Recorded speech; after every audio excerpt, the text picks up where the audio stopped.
Now let's do an exercise to figure out how big a time frame we need to keep nonces. Okay, so we know that let's say a packet comes in. So a message comes in with a nonce, with a timestamp t and with a nonce n. So so when I see the message with this t and n, since we know that this t is from the sender's t, so my local t, so the sender's t, so the local clock would be in the range of delta,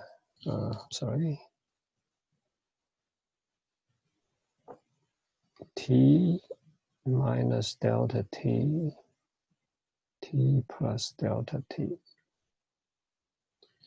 Okay, so let me make it clear. So let me put this t1 here. Okay, so that will be t1, t1. Now this delta t is constant. Okay, so this is the maximal error. So it's a constant. So for any t, for any time t, so this delta t is the same. So when I see sender's t1 on my local side, in this range, I need to keep n. So let's also put it n1 here. Okay, so now when is this n1 to be removed? In other words, how long I would need to keep this n1? So of course, when the time, let's call it t2. Now let's call it another one. So let's say I got t2 here. t2 is greater than t1. Okay, so now in this range, I will need to keep this. So that means if my t2 is here, let's say this is the time axis. So then this n1 can be removed from this interval. So which means when t2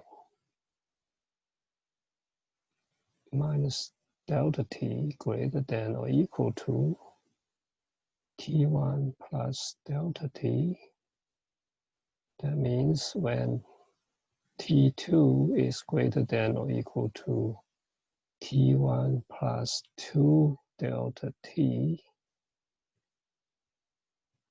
then, so this is when, then n1 can be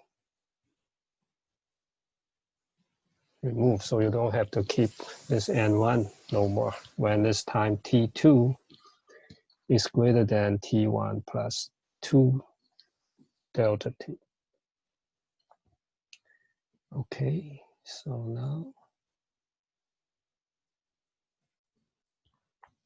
now let's look at the network spoofing attack. So we have two kinds of spoofing attacks. One is called SYN flooding. The other one is called ARP spoofing. Okay, so SYN flooding takes advantage of the three-way handshake protocol of TCP. Okay, so now let me open up a whiteboard.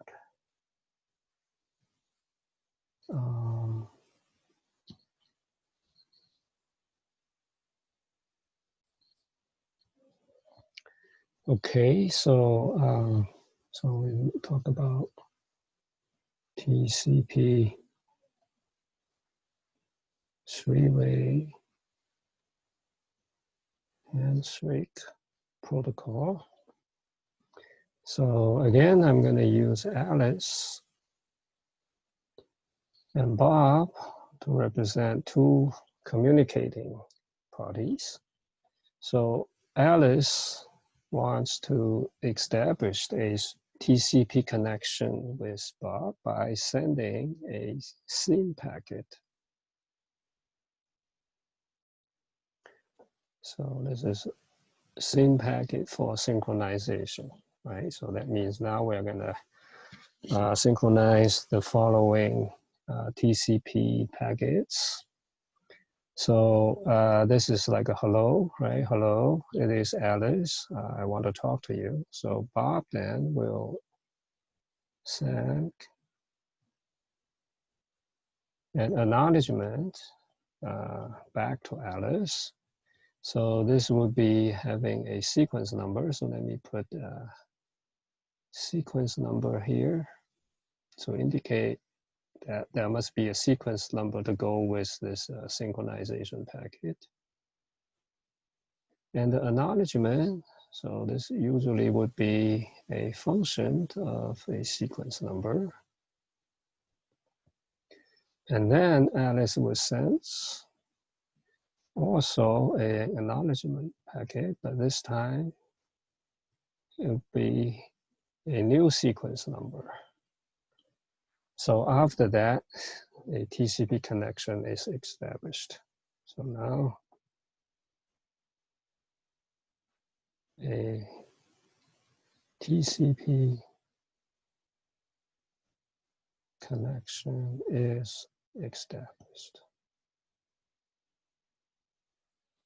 Okay, so Bob now first receives the SYN packet, but Bob could have other users want to talk to him at the same, well, about the same time, right? So let's see, he has another one, Alice and Jane.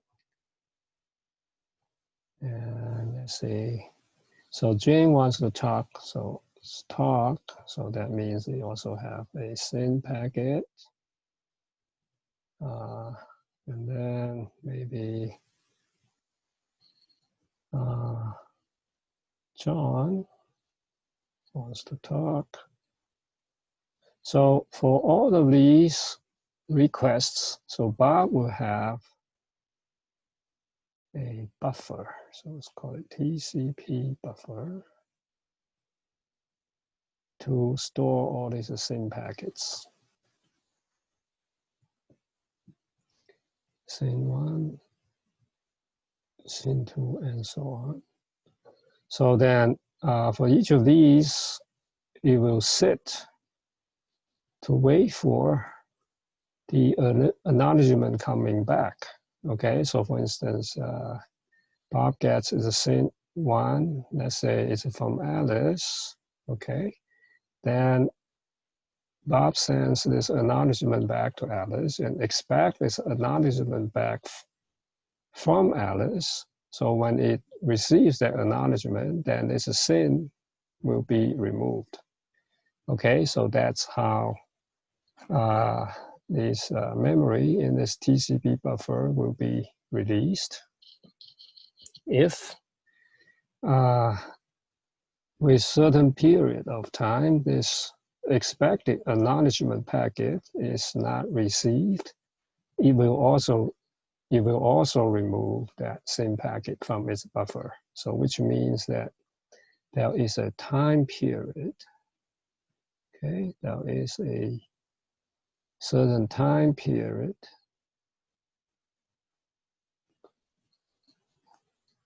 that SYN packet will remain in this buffer. Okay, then how do we launch a scene flooding attack? So now let's assume the attacker.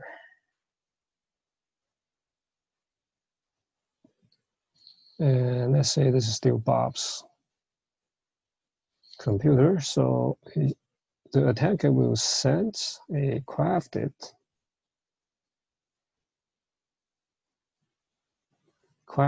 scene packets. Okay, a lot of them, right? So sends a lot.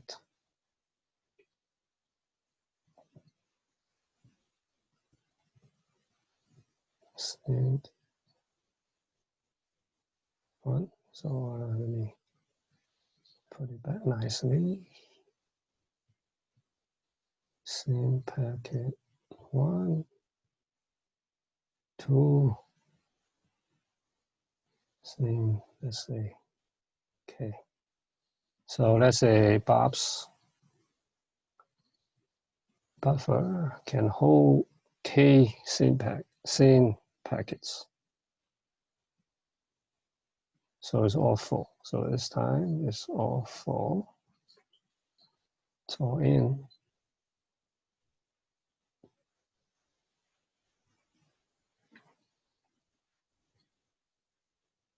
It's all in. So then Bob will need a sense also a lot of acknowledgement back. Okay.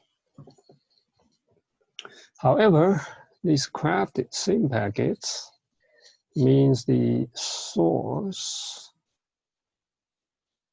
IP has been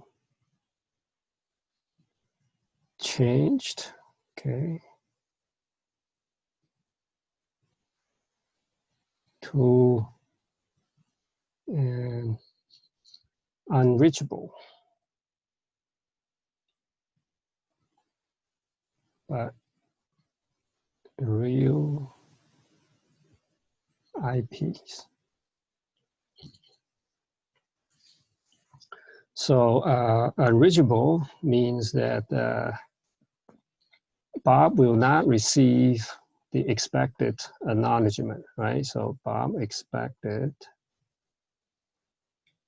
K acknowledgement packets. But since these source IP are not reachable, so Bob will never get these packets back. And of course, it needs to have real IPs because Bob can check the domain name, can check to see whether some IP are not reachable. So this is a real machine's IP is real, but it's not reachable. For instance, maybe that particular IP doesn't respond to any requests. That particular machine or that particular machine is shut down or taken off from the network. But in any case, so then this Bob will in a time period,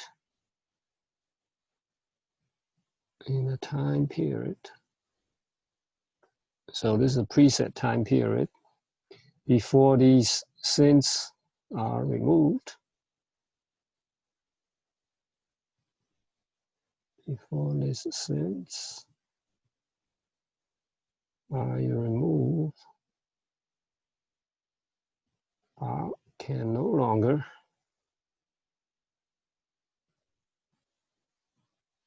respond to new requests.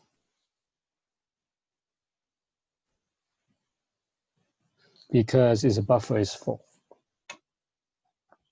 So then that means Bob's machine is now muted.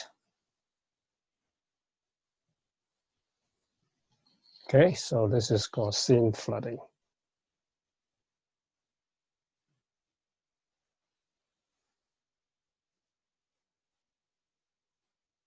attack. Okay, so that's the idea of scene flooding attack. Okay, so we move back to our slides. Okay, so I already explained the scene flooding attack. So now let's see how we can use scene flooding attack to launch, to hijack a TCP connection. So again, let me open up. Let me go through this. Okay, so let V be a company's server. Okay, Alice be an employee of that company, and Alice is going to remote log in to V. Okay. So that means, let's say I have a V. It's a company server, and Alice wants to remote log in going through internet by sending SYN request. Okay, and saying I want to establish this connection. Okay, so now we have an attacker. Let's say this attacker gets in the middle. So the attacker now is here.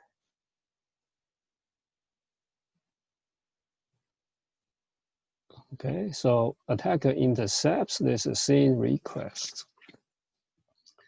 So rather than forward this SYN request to V, what attacker would do is to send acknowledgement,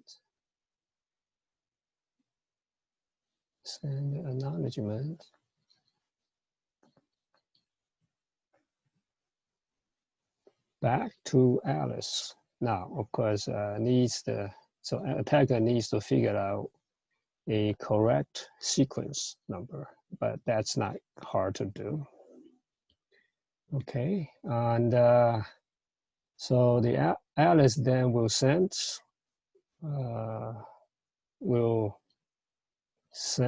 a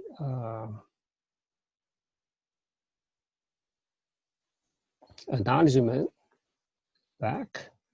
So this time it sends back. Suppose that packet will either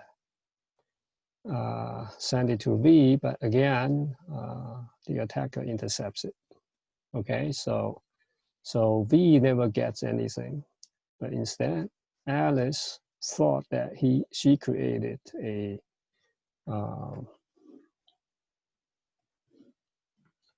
connection with V, but actually, what she creates, the connection Alice creates, is with the attacker. Okay, so this is the slide. So Alice sends a SYN packet to V. The attacker intercepts this packet